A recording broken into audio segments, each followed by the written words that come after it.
नमस्ते। आज हम एक ऐसे सवाल पर बात करने वाले हैं जो सुनने में तो बहुत आसान लगता है पर है नहीं। सवाल है, पैसा आखिर है क्या? चलिए इस पहेली को सुलझाते हैं। कभी सोचा है किसी के भी पर्स में जो नोट पड़ा है वो है क्या? असल में तो वो स्याही लगा हुआ एक कागज का टुकड़ा ही है।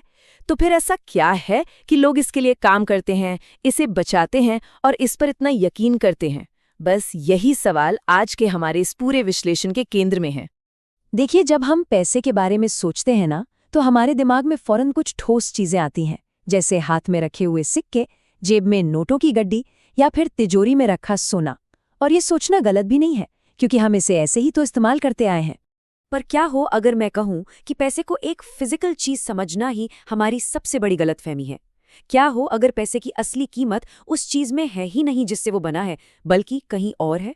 तो चलिए पैसे से जुड़े इसी सबसे आम भ्रम या कहें तो मिथक को तोड़ते हैं।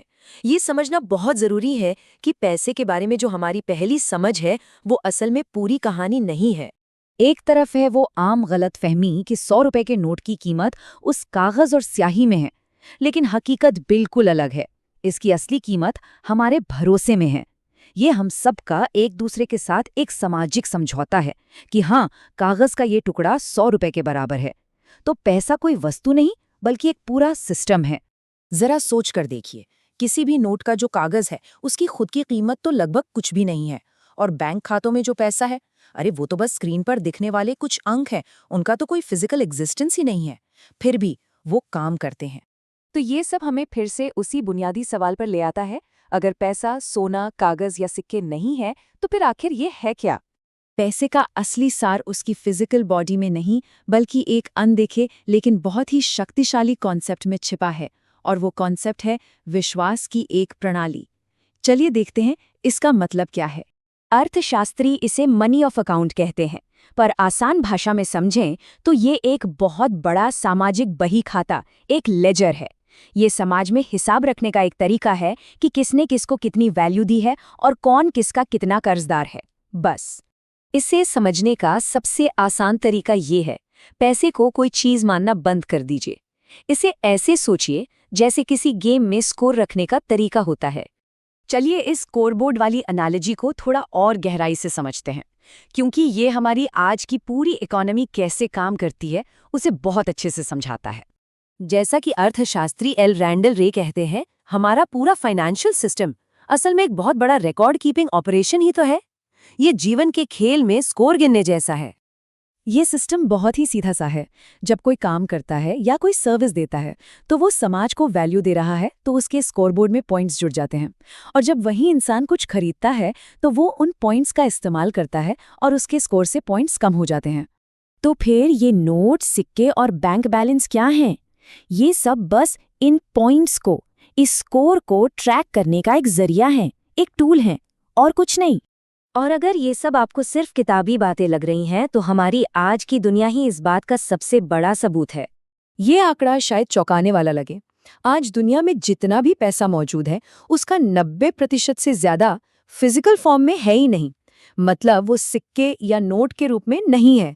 ये सारा पैसा सिर्फ कंप्यूटर सिस्टम में, बैंकों के लेजर में इलेक्ट्रॉनिक एंट्री के तौर पर मौजूद है। जब कोई कार्ड से पेमेंट करता है या ऑनलाइन ट्रांसफर करता है, तो कोई भौतिक चीज एक हाथ से दूसरे हाथ में नहीं जाती।